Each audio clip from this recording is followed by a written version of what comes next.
नमस्कार, जोहार झारखंड देख रहे हैं आप। मैं हूं शुभे मिश्रा आपके साथ। चलिए करते हैं बुलेटिन की शुरुआत। झारखंड में राज्य समन्वय समिति की बैठक संपन्न हो गई है और इस दौरान कई अहम बिंदुओं पर फैसला लिया गया है। साथ ही उसे राज्य सरकार के पास सुझाव के लिए फैसला लिया गया। करीब 2 घंटे तक समन्वय समिति की ये बैठक लगातार चलती रही और जेएमएम की केंद्रीय समिति के अध्यक्ष शिबू सोरेन ने इस बैठक की अध्यक्षता की है। शिबू सोरेन के आवास पर चली बैठक में सदस्य के रूप में मंत्री आलमगीर आलम के साथ बंधु तुर्की, सरफराज अहमद, योगेंद्र महतो और विनोद पांडे शामिल रहे। वहीं राजेश ठाकुर, फागू बसेरा, विनोद पांडे और योगेंद्र महतो भी मौजूद रहे। इसमें सरकार की ओर से लिए गए फैसले को मजबूती के साथ लागू करने और जो कमियां हैं उसे दूर करने की सलाह दी गई है। सरकार के द्वारा जो निर्णय लिए गए थे उन निर्णयों को मजबूती के साथ सरकार लागू करे और जहां भी त्रुटि है उन त्रुटियों को दूर करते हुए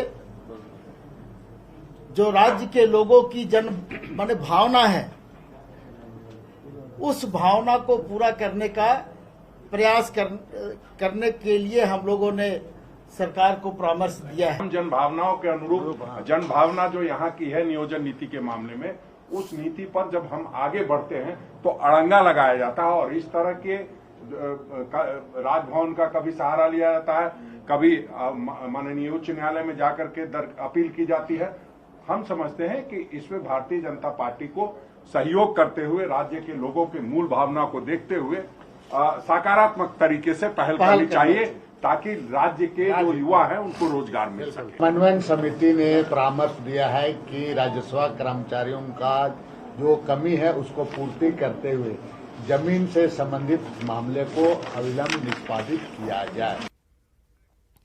और खबर धनबाद से, जहां सदर थाना के धैया रानी बांध के पास सड़क हादसे में बाइक सवार दंपति की मौत हो गई, जबकि बेटे की हालत काफी नाजुक बनी हुई है। मृतक राणा दास बीसीसीएल में इंजीनियर थे, जबकि उनके बेटे ऋषभ दास का इलाज निजी अस्पताल में चल रहा है। बताया जा रहा है कि राणा दास अपने बेटे के इलाज के लिए डॉक्टर के पास गए थे और लौटने के दौरान देर रात तेज रफ्तार कार ने जोरदार टक्कर मार दी। इसमें राणा दास की मौके पर मौत हो गई, वहीं पत्नी भी गंभीर रूप से जख्मी हो गई है।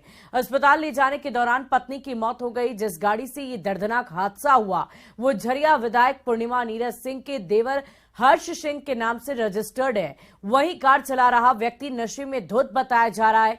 बीजेपी की नेत्री रागिनी सिंह ने एसएनएमएमसीएच में मृतक के परिवार वालों से मुलाकात की और पूरे मामले की कड़ाई से जांच की मांग की है।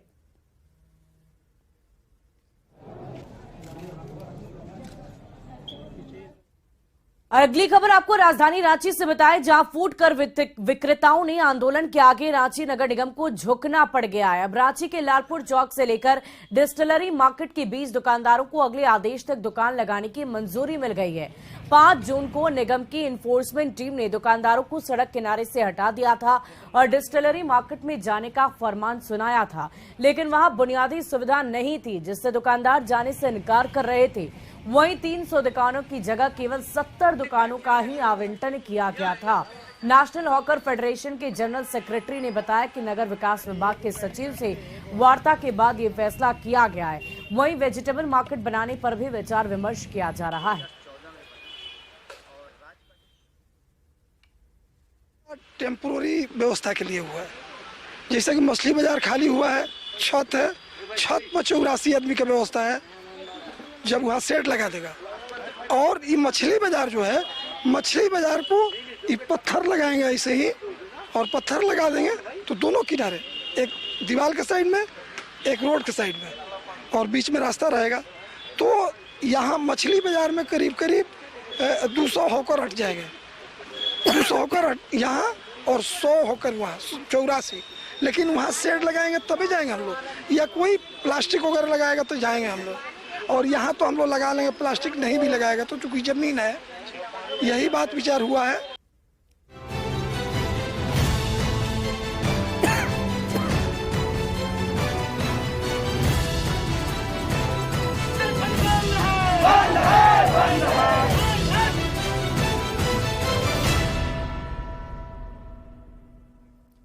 वहीं झारखंड में जेएसएसयू की ओर से बुलाए गए बंद का मिला जुला असर देखा जा रहा है। गुमला से लेकर कोडरमा, दुमका से लेकर चाईबासा और रामगढ़ से लेकर हजारीबाग तक बंद के समर्थन में छात्र संगठनों के नेता और कार्यकर्ता सड़क पर उतर आए हैं। 60-40 नियोजन नीति से नाराज उग्र छात्र सड़क पर उतर आए हैं। आप अपने टीवी स्क्रीन पर इस वक्त 6 तस्वीरें देख सकते हैं, जिसमें आंदोलनकारियों को बंद के समर्थन में नारेबाजी करते देखा जा रहा है। झारखंड स्टेट स्टूडेंट यूनियन ने 60-40 नियोजन नीति को वापस लेने की मांग की है। 6 अलग अलग शहरों की ये तस्वीरें, 6 अलग अलग जिलों की तस्वीरें इस वक्त देखी, जहां पर कुछ लोगों ने हाथ में पोस्टर ले रखा है, कहीं पर आगजनी की जा रही है और मांग यही है कि 60-40 नियोजन नीति को वापस लिया जाए। और इसी सिलसिले में लगातार विरोध प्रदर्शन जारी है। जेएसएसयू का ये झारखंड बंद का आह्वान भी 2 दिनों का उनकी तरफ से किया गया और इसी दौरान ये बंद की अलग अलग तस्वीरें इस वक्त आपकी टीवी स्क्रीन पर। और दुमका में 60-40 नियोजन नीति के खिलाफ छात्र समन्वय समिति के कार्यकर्ता सड़क पर उतर गए, साथ ही फूलो झानो चौक को जाम कर दिया है। इसके चलते सड़क पर गाड़ियों के आवागमन में रुकावट आ गई और बंद के चलते दुमका के मार्केट में भी सन्नाटा पसरा रहा। छात्र आंदोलनकारियों ने नियोजन नीति के खिलाफ 48 घंटे का बंद बुलाया है।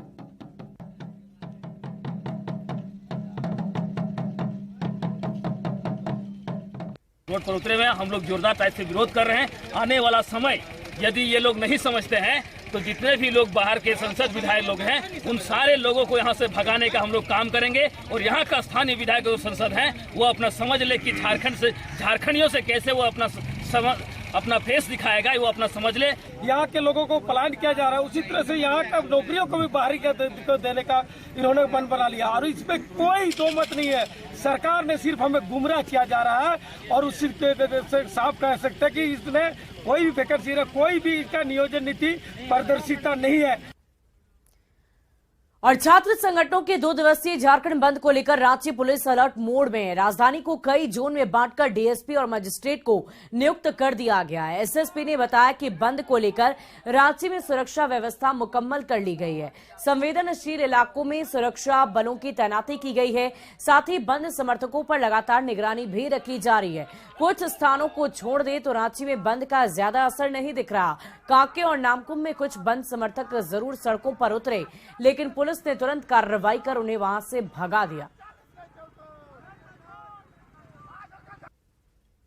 2 दिवसीय बंदी कॉल की गई है, उसको लेकर के लगातार प्रशासन और पुलिस ने तैयारी की है और जिले में उपलब्ध जो भी बल हैं, इसके अलावा कुछ अतिरिक्त बल भी मंगाया गया है।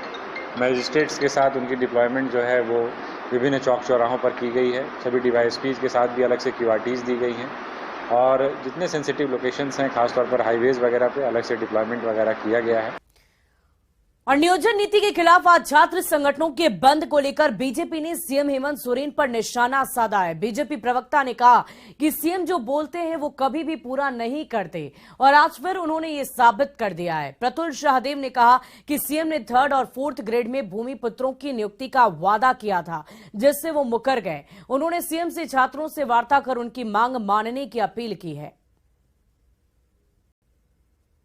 माननीय मुख्यमंत्री जी ने वादा किया था कि 100% 3rd और 4th ग्रेड की नौकरियों में झारखंडियों को नौकरी मिलेगी, लेकिन इन्होंने 60-40 की नीति कर दी, जिसके विरोध में जिन छात्रों ने इन्हें वोट देकर सत्ता में बैठाने का काम किया था, आज वही छात्र सड़कों पर हैं। पुलिस से इनकी भिड़ंत हो रही है धूप में। जब पूरा जो सरकार है वो एयर कंडीशन कमरों में बैठा है, तो जिस छात्र शक्ति ने इन्हें वोट देकर सत्ता में बैठाया, आज वो धूप में सड़कों पर अपने हक की लड़ाई लड़ रहा है। ये बहुत ही निंदनीय है। हमारी मुख्यमंत्री जी से मांग है कि वो अविलंब छात्रों से वार्ता करे और उनकी जो भी मांग है उसको वो पूरा करे, क्योंकि ये उनकी ही द्वारा की जा रही वादा खिलाफी। वहीं बोकारो में छात्रों के झारखंड बंद का काफी असर है। जरीडी में बंद समर्थकों ने बीजेपी विधायक बिरंची नारायण की गाड़ी को रोक दिया। वहीं राज्यसभा सांसद आदित्य साहू की गाड़ी भी फंसी रही। इस दौरान सड़क पर उतरकर विधायक ने प्रदर्शनकारियों को समझाने बुझाने की पूरी कोशिश की। विधायक ने कहा कि झारखंड सरकार नियोजन नीति के नाम पर युवाओं को बेवकूफ बना रही है, छात्रों को ठगा जा रहा है।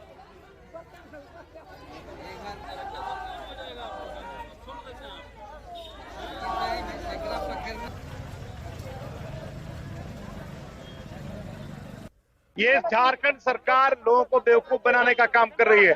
झारखंड सरकार का विरोध करिए। झारखंड सरकार नियोजन नीति के नाम पर झारखंड के नौजवानों को ठगने का काम कर रही है। और झारखंड राज्य छात्र संघ ने सरकारी नौकरी में स्थानीय बेरोजगारों को नौकरी देने की मांग को लेकर आंदोलन छेड़ दिया है। 2 दिन के बंद के पहले दिन उग्र ने छात्रों ने तालगाड़िया मोड़ के पास धनबाद पुरुलिया नेशनल हाईवे को घंटों जाम रखा और नारेबाजी भी जमकर की गई। इसके चलते सड़क पर गाड़ियों की कतार लग गई। छात्रों ने नियोजन नीति के नाम पर छल करने का भी आरोप लगाया है।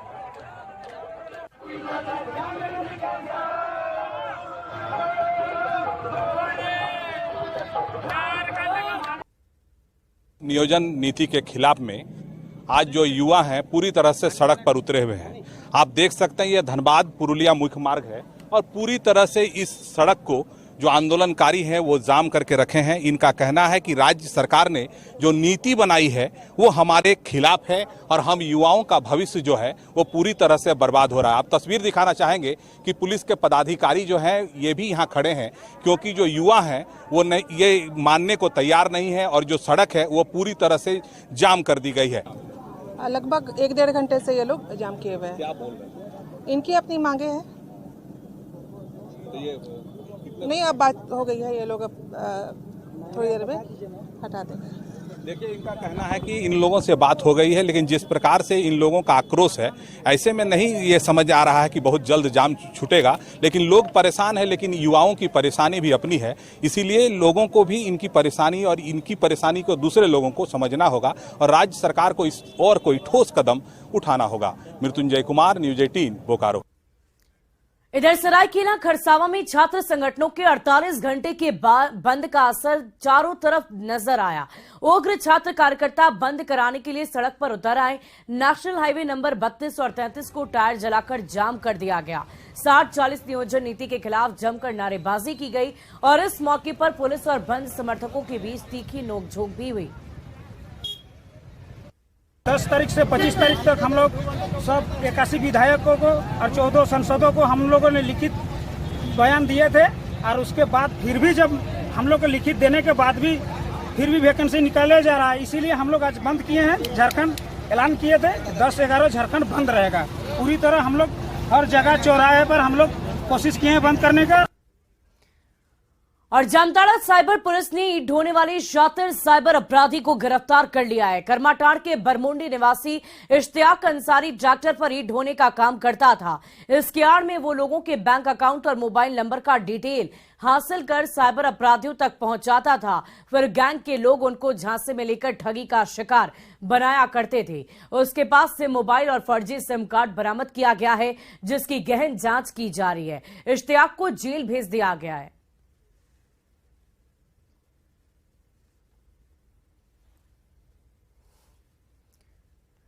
और खबर हजारीबाग से, जहां चौपारण प्रखंड के जंगलों में माफिया बेखौफ होकर आरा मशीन चला रहे हैं। गौतम बुद्ध वन्य प्राणी आश्रयणी में इसे चलाने की जानकारी मिलने पर वन विभाग की नींद खुली, जिसके बाद गरमोरवा रक्षित वन में लकड़ी तस्करों की ओर से अवैध रूप से संचालित आरा मशीन पर छापेमारी की गई, जिसमें 2 आरा मशीन, चिरान पटरा और विभिन्न प्रजाति की लकड़ी के बोटे जब्त किए गए हैं। वहीं कई साल से संचालित 2 आरा मशीन को विभाग ने वहां से उखाड़ दिया, साथ ही उसे अपने साथ ले गई।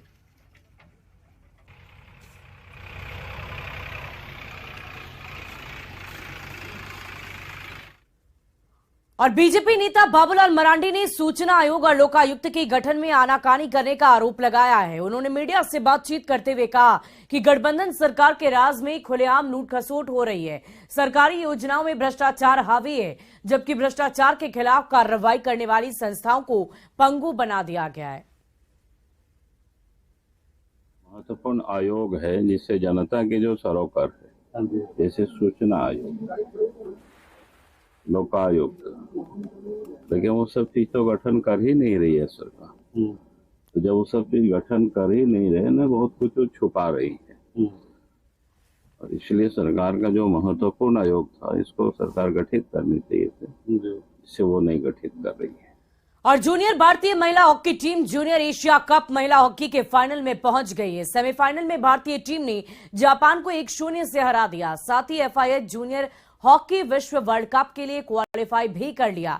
जूनियर एशिया कप महिला हॉकी का फाइनल मुकाबला कल खेला जाएगा और इस भारतीय टीम में झारखंड की 3 महिला खिलाड़ी शामिल है। इनमें दीपिका सोरेंग, महिमा टेटे और रोपनी कुमारी जैसी खिलाड़ियों के नाम शामिल हैं।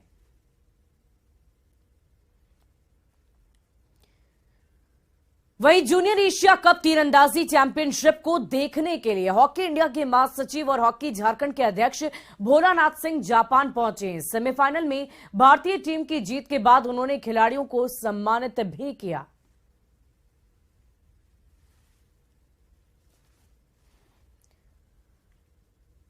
अगली खबर सिमडेगा से आपको बताएं, जहां नगर भवन में जिला विधिक सेवा प्राधिकरण की ओर से मेगा एम्पावरमेंट कैंप का आयोजन किया गया, जिसमें लोगों को न्याय सबके लिए स्लोगन के साथ जागरूक किया गया है। वहीं सरकार की कल्याणकारी योजनाओं की जानकारी देते हुए परिसंपत्ति का भी वितरण किया गया। जोनल जज अनुभा रावत ने जिला प्रशासन से सरकार की कल्याणकारी योजनाओं की जानकारी स्थानीय भाषा में देने के निर्देश दिए हैं। वहीं पद्मश्री मुकुंद नायक ने संस्कृति और भाषा को बचाने की अपील की है।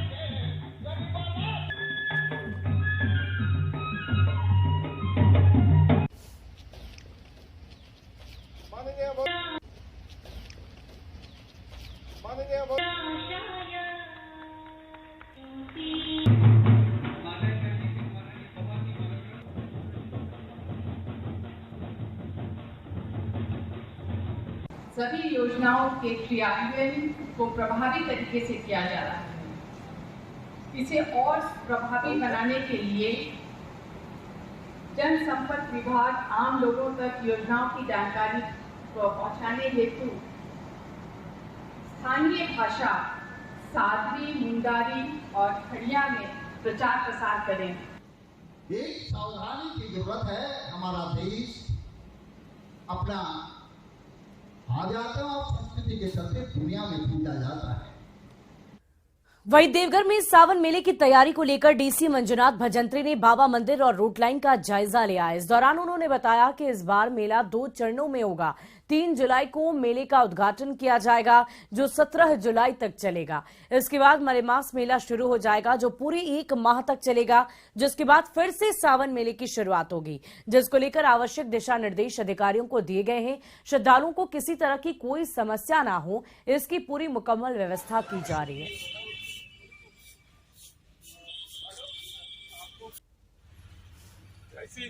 ऊपर से आके गिरेगा।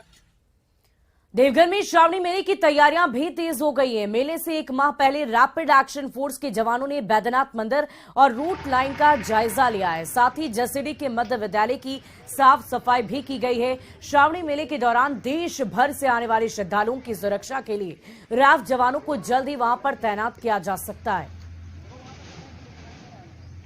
एक्चुअल में हम लोग देवघर जिला में 1 सप्ताह का फेमराइजेशन एक्सरसाइज कर रहे हैं और हम लोगों के आने वाले श्रावणी मेला के तहत भी यहाँ के एरिया के बारे में जानकारी लेना बहुत ज़रूरी था। तो हम लोग पिछले 3-4 दिनों से यहाँ का बाबा मंदिर, बाहर का जो इलाका है जहाँ पे लाइन लगते हैं, वो उन इलाकों का भ्रमण किया है।